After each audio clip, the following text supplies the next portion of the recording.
Ya teman, kembali lagi sama saya dan di sini saya merakit PC lagi. PC menggunakan generasi ke-10. Ya emang udah agak lama sih, tapi masih worth it untuk saat ini. Di harga terjangkau juga. Penggantinya Core i3 Gen 12 lah. Kalau misalnya pengen minim budget dan apalagi masih bagus untuk gaming, Core i3 Gen 10 yang ada di sini. Dan juga menggunakan GTX 1660 Super yang second supaya lebih menghemat budget juga. Untuk rakitan yang ada di sini di harga 6,4 juta. Dengan part yang ada di sini semuanya baru, kecuali dari segi GPU-nya aja itu second, nggak masalah sih untuk yang itu. Dan bertemakan tipe akuarium hitam RGB seperti yang ada di sini. Dan apakah worth it atau tidak di harganya?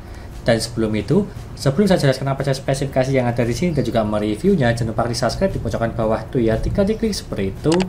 Lanjut yang pertama di sini saya menggunakan Core i3 Gen 10 10105F di harga 1.050.000 yang box. Kalau yang tray ada sih, tapi nambah sedikit aja untuk membeli yang box dan juga ada cooler bawaan dari Intelnya. 4 core 8 thread udah lebih dari cukup, apalagi untuk gaming daripada menggunakan S3 yang seri 3000 maupun 4000 series untuk ini. Dan juga saya tancapkan di bagian dalam sini. Dan di sini kita lihat saja nanti apakah masih bagus atau tidak performanya Core i3 Gen 10 di tahun 2024. Dan lanjut saya menggunakan motherboard dari MSI Pro H510MB yang dimana ini paling langganan sih mereknya MSI, sangat bagus sekali untuk pemula karena ada debug LED. Kalau misalnya ada kerusakan pasti kelihatan lah menggunakan ini dari mereknya MSI di harga 910.000 untuk ini. Ya terbilang terjangkau lah di 900 ribuan. Dan dia support NVMe dan juga di sini satu juga memakai NVMe sebagai storage-nya. Dan lanjut saya menggunakan ini RAM dari Cube Gaming Saber 2x8GB 16GB di kecepatan 3200. Meskipun kalau yang ada di sini di limit di 266, tapi nggak masalah juga untuk yang itu. Apalagi untuk upgrade ke depannya kalau misal support 3200 ya pakai ini aja sih, nggak usah ganti RAM. Yang ada di sini berwarna silver, ya cakep sih dari tampilannya daripada berwarna hitam. Harga terjangkau juga cuma di 520 ribuan untuk ini. Dan selanjutnya saya tuh menggunakan GPU dari Gainward GTX 1660 Super yang second lah. Seperti di sebelumnya saya tuh sering memakai mereknya ini karena itu ada backplate di bagian atasnya supaya tampilannya lebih bagus dan juga lebih dingin sedikit lah untuk yang ada di sini. Merek dari Gainward dual fan dan juga membutuhkan 8 pin power di harga 1.750.000 dan juga ada listnya sih berwarna putih GeForce GTX, ada tulisannya tapi emang cakep dari segi tampilannya untuk ini. Dan selanjutnya saya menggunakan ini SSD NVMe dari Phenom RX di 1TB ya untuk ini, yang dimana untuk menyimpan beberapa file game Windows maupun yang lainnya udah lebih dari cukup. 1TB terbilang ini sangat banyak sekali.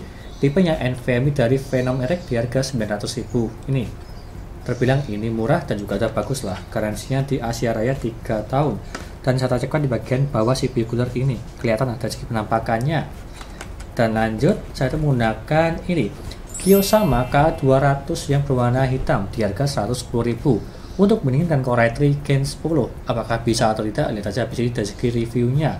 Dan tidak memakai ini sih CPU cooler bawaan Intel karena dari segi performa memang lebih bagus ini sih, meskipun di harga 110.000 aja untuk CPU coolernya. Dan itu tampilannya RGB sangat cakep banget di bagian fan-nya dan juga di bagian atasnya sini.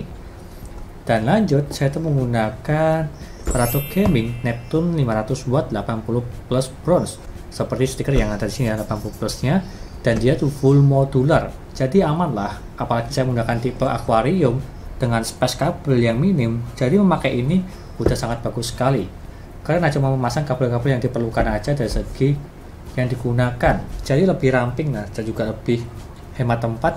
Kabelnya tidak banyak di bagian belakang, apalagi di power supply ini di harga 500 ribuan lah, 580 maupun yang lainnya untuk ini aparatur gaming Neptune. Untuk mengangkat Core i3 Gen 10 dan juga GTX 1660 Super udah lebih dari cukup lah, lihat aja nanti di akhir video dari segi reviewnya. Dan selanjutnya saya menggunakan ini casing GameMax Infinity Mini, tipenya aquarium dan tipenya juga MATX, dan sangat cocok sekali lah untuk rakitan PC di harga terjangkau. Dan di bagian samping sini dia ada tempered glassnya, di bagian depan juga ada tempered glassnya, support 5 fan aja untuk ini, sudah lebih dari cukup dari segi fan-nya. Dan casing ini di harga 400.000 yang berwarna hitam. Dan selanjutnya yang terakhir saya menggunakan fan Infinity seperti contoh yang ada di sini. Dia ada 5, di bagian samping ada 2, di atas ada 2, di bagian belakang ada 1. Satuannya di 35.000, kalau dikali 5 ya 175.000 lah. Untuk fan total yang ada di sini, untuk sirkulasi udara supaya lebih bagus ya udah sangat cukup lah untuk ini, supaya bisa mendinginkan dari segi prosesor maupun GPU. Bertemakan hitam RGB seperti contoh yang ada di sini, sangat cakep sekali karena warnanya sinkron kalau dikasih casing hitam dan juga RGB. Kurang lebih seperti itu, dan di sini sudah saya sebutkan satu persatu dari segi part-partnya dan apakah ini worth it atau tidak. Di harga 6,4 juta menggunakan Core i3 Gen 10 dan juga GTX 1660 Super Second. Gak usah berlama-lama, lanjut ke reviewnya. Yo.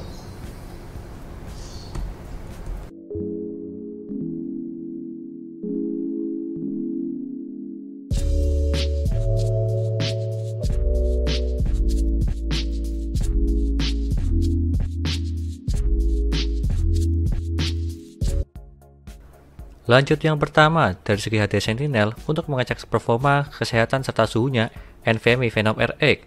Untuk yang ini, dia itu 100% semua, dan juga node-nya dia itu perfect.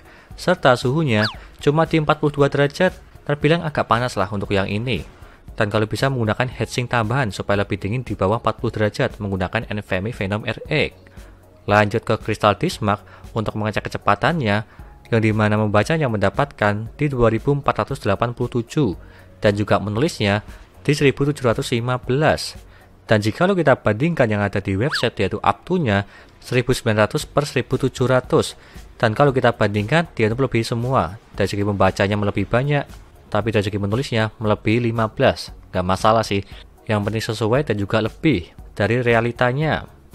Dan lanjut ke HW monitor menggunakan Kiyosama KA200 untuk mendinginkan Core i3 Gen 10 untuk minimal yang mendapatkan di 33 derajat, terbilang ini dingin, dan juga maksimal yang mendapatkan di 64 derajat. Ini pun juga dingin lah. Untuk minimalnya cuma diem aja di desktop, tidak ngapa-ngapain, dia mendapatkan di 33 derajat. Dan juga maksimalnya saya tes di Cinebench dan dia mentok paling tinggi di 64 derajat, ini pun juga dingin. Dan apalagi ini cuma sekelas Core i3 ya, jadi aman lah menggunakan CPU cooler yang kecil. Dan lanjut ke gaming, yang pertama GTA 5, settingan 1080p dan juga settingan very high mendapatkan di 92 fps. Terbilang ini lancar lah, settingan rata kanan mendapatkan di atas 60 fps. Dan apalagi ini kalau misal di game GTA Roleplay juga masih aman lah, yang penting menggunakan GTX 1660 Super supaya lebih bagus performanya. Lanjut ke RDR2, settingan 1080p dan juga settingan medium mendapatkan di 57 fps. Bisa dibilang ini lancar, dan juga settingan paling aman di settingan medium karena dia itu hampir menyentuh di 60 fps di gamenya RDR2. Jadi bisa dibilang ini lancar. Lanjut ke Star Wars Jedi Fallen Order, settingan 1080p dan juga settingan high mendapatkan di 80 fps. Ini pun juga aman lah, masih mendapatkan di atas 60 fps di settingan high. Meskipun belum di rata kanan, nggak masalah untuk yang ini. Dan intinya dia itu lancar di gamenya Star Wars Jedi Fallen Order. Lanjut ke Assassin's Creed Valhalla, settingan 1080p dan juga settingan high mendapatkan di 56 fps. Ini pun juga aman lah, di settingan paling tepat di settingan high, hampir menyentuh di 60 fps di gamenya Assassin's Creed. Cuma menggunakan Core i3 Gen 10 masih lancar lah. Yang penting GPU-nya dia itu bagus, masih ngangkat dari segi gamenya. Lanjut ke Shadow of the Tomb Raider, settingan 1080p dan juga settingan high mendapatkan di 61 fps. Ini pun juga settingan paling aman di settingan high, mendapatkan di 60-an fps. Bisa dibilang untuk rata-rata bermain game, bisa lah di settingan high. Seperti contoh di game sebelumnya dan juga yang ini, Shadow of the Tomb Raider. Lanjut ke Tom Clancy Rainbow Six Siege, settingan 1080p dan juga settingan very high, dia itu mendapatkan di 154 fps. Terbilang ini lancar jaya, yang dimana game yang terbilang ini ringan di settingan rata kanan masih mendapatkan di atas 150 fps di gamenya ini. Ya lancar lah, sama seperti Valorant di gamenya. Lanjut ke dayanya, untuk yang ini minimalnya mendapatkan di 48 watt.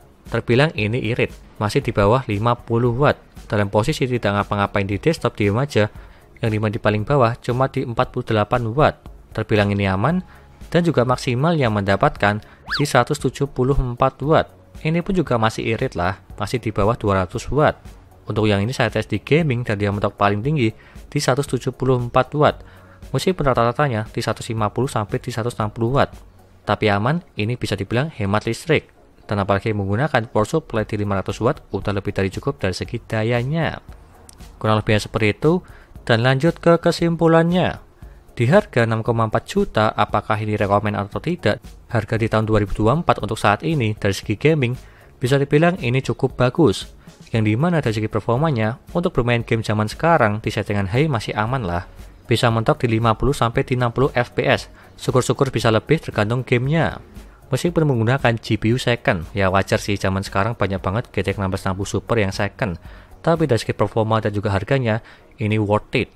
Dan juga yang lainnya dari segi estetikanya berwarna hitam RGB, ini pun juga cakep. Dan juga bentuknya dia itu kecil, menggunakan tipe aquarium. Kurang lebihnya seperti itu, dan semua listnya ada di sini. Dan juga semua linknya ada di deskripsi. Silahkan beli aja kalau kalian berminat untuk part-part yang ada di sini semua. Menggunakan Core i3 Gen 12 dan juga GTX 1660 Super. Sekian dari saya, jangan lupa like dan subscribe. Dan nantikan video lainnya mengenai review part PC dan juga rakit PC Intel maupun AMD gaming maupun editing. Dan juga jangan lupa share ke teman-teman kalian yang pengen rakit PC tinggal DM aja. Terima kasih sudah nonton.